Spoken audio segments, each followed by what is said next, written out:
Now, on 105.9 FM and streaming worldwide on the WMAL app, O'Connor and Company.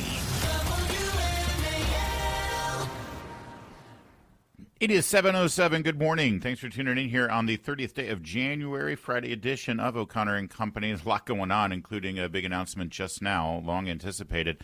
President Trump has nominated Kevin Warsh as chairman of the Board of Governors for the Federal Reserve. We'll get into details on that. Also, in 30 minutes, we'll speak with Nathan Brinkman about School Choice Week. At 8:05, Brad Thor on his new book. And then at 8:35, Steve Moore. Good day to have him. Economist will give us his analysis of Kevin Warsh, your nominee. He has to be confirmed by the Senate, but barring any concerns, he should get through.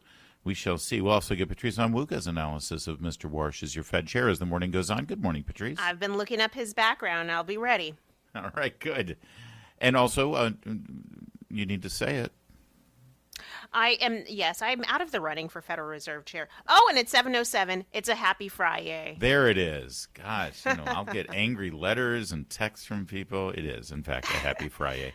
By the way, I have neighbors, friends who come and visit and tell me they look forward to a happy Friday. I'm just amazed. Dr. Kurt Miceli is here now. He is a doctor in MBA, and he serves as the Chief Medical Officer for Do No Harm, which is a quaint little notion that doctors and medical professionals should, do no harm. In fact, that's in the Hippocratic Oath, isn't it, Doctor? Well, it's the summary of the Hippocratic Oath, that's for sure, and it's essential for us to practice in that way. Well, Thanks for having me. That's why we're so concerned about several things that we're seeing in the news right now. First, specifically, though, on one piece of legislation that's making its way through Richmond, we talked about it earlier. It has to do with nurses in Virginia having to be subjected to so-called bias reduction training about their inherent racism, unconscious racism, which is my favorite thing, because how do you prove someone has unconscious racism? You can't. But this sounds familiar. Didn't the Democrats in Richmond try to put this through when Youngkin was governor? That's absolutely right. That's absolutely right. And Governor Youngkin was wise to remove and strip out that mention of unconscious bias because, just as you said, it's something that you can't even determine. If you look at the test that we have for it, the implicit association test, it doesn't even show any reliability in showing any of these concerns. And the reality is that this sort of makes doctors get accused and even nurses get accused of being racist, unconsciously racist, and instead it focuses on identity politics instead of focusing on providing quality care. And, we do know that there are disparities in between different folks, different racial backgrounds in terms of outcomes and such, but there are reasons for those, including medical comorbidities, access to care, socioeconomic influences, the choices people make, genetic factors. I mean, there are lots of other things.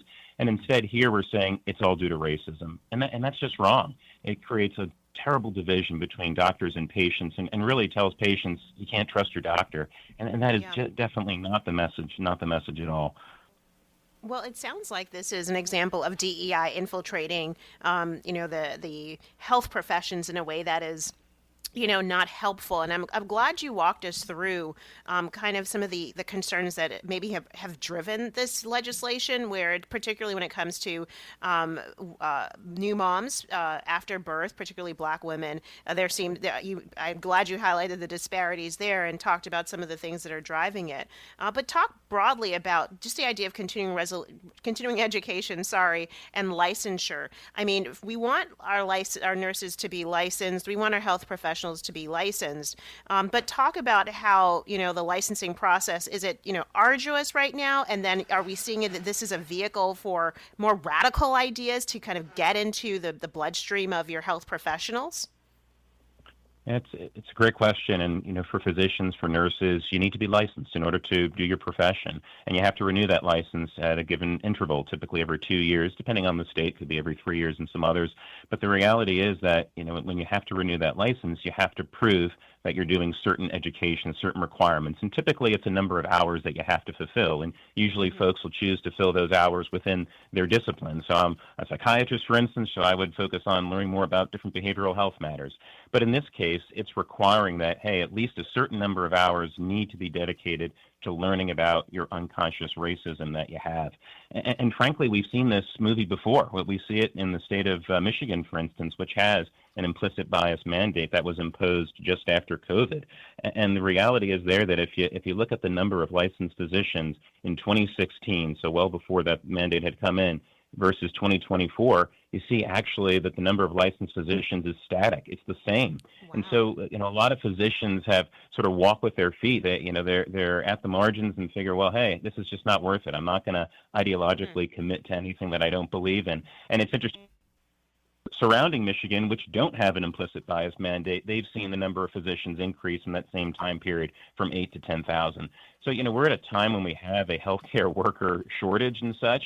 And if you're going to call healthcare workers racist and such, it really becomes a problem. And you're right, it's a testimony to the infiltration that DEI has had in medicine. And it's important for us, and that's what we do at Do No Harm. We aim to get that out of medicine. We want identity politics out of the room. We want to focus doctors and nurses on the patients before them so they can provide good quality care to that individual. Well, and let me pull on that thread a bit because, it's funny that the training here is all about unconscious bias. I'm witnessing some pretty conscious bias right now against conservatives, Trump supporters, Republicans. We had a nurse who did a TikTok video identifying herself as a nurse, wishing harm on Caroline Leavitt during her childbirth. A couple of nurses actually were doing that in the state of Florida. The Surgeon General is now of that state, I believe, has removed her license pending an investigation. We had a nurse in Virginia who put out a TikTok video, and again, she was on the job in a medical facility, suggesting that nurses either inject or expose ICE agents to dangerous materials. And of course, Mr. Preddy, the gentleman who tragically was killed over the weekend when he got himself involved with a Border Patrol agent. But we've seen video of him the week before acting rather abominably. And of course, well, he's a nurse. What's going on with nurses, doctor? It's horrible. It's horrible to see anyone wish violence on someone else, and it's certainly even more horrible when we have ethical professional standards and a core, and it's so important that we maintain those ethical and professional standards because, again, it gets to the trust that makes clinical care possible. And when a nurse or a doctor, whoever, goes to TikTok and starts offering advice on harming people, that just sends a really chilling message that ideology is overriding our ethics, and patients can't feel safe in that environment, and that is not what we want in medicine, not at all. In fact, I think back to the opposite story, from 45 or so years ago when Dr. Giordano, trauma surgeon at GW, helped save Ronald Reagan's life following the 1981 assassination attempt on Reagan's life. And he recalled the situation as Reagan was coming there into the hospital and always being in good humor, even in the midst of practically dying from that assassin's bullet. And Reagan says, I hope you're all Republicans. And Dr. Giordano, who's a Democrat, brilliantly shared that today we're all Republicans. And he told that story afterwards. And, it's lighthearted and such, but it really gets to the point that your politics and whatnot, that doesn't matter, right? When you're a healthcare professional, when you're a nurse, whoever you are, you take care of the person before you. And certainly we shouldn't be offering any violent messages and such. It's just awful and horrible. And does anybody, Doctor, thank you for reminding me of that. Does anyone believe that a doctor in a similar situation with President Trump would say the same thing? I mean, I hope so, but I'm not so sure these days. There's so many great men and women who are doctors and nurses who are out there, and I know they work tirelessly each and every day to provide exceptional care to all folks. I trained at the University of Virginia in medicine and psychiatry and experienced many encounters with just such wonderful folks. So I'm going to remain optimistic, despite what we might see and such. And I think, the licensing boards and such will need to do what they need to do to remove those folks who are not acting in a professional manner, out of the profession. But there are many, many really good people who work tirelessly each and every day to do the right thing, to provide care for patients, and to remember that our duty is to our patient. All right. Well, that's why they call the organization Do No Harm. I appreciate you joining us on this, Dr. Miceli, and we'll keep an eye on it. We'll see. I don't have high hopes that Governor Spanberger will veto this new provision here for Virginia nurses in the same way Governor Youngkin did, but we'll keep an eye on it, and if she does allow this to go through, we will certainly bring more attention to it. Thank you, Doctor. Appreciate it. Thanks for having me.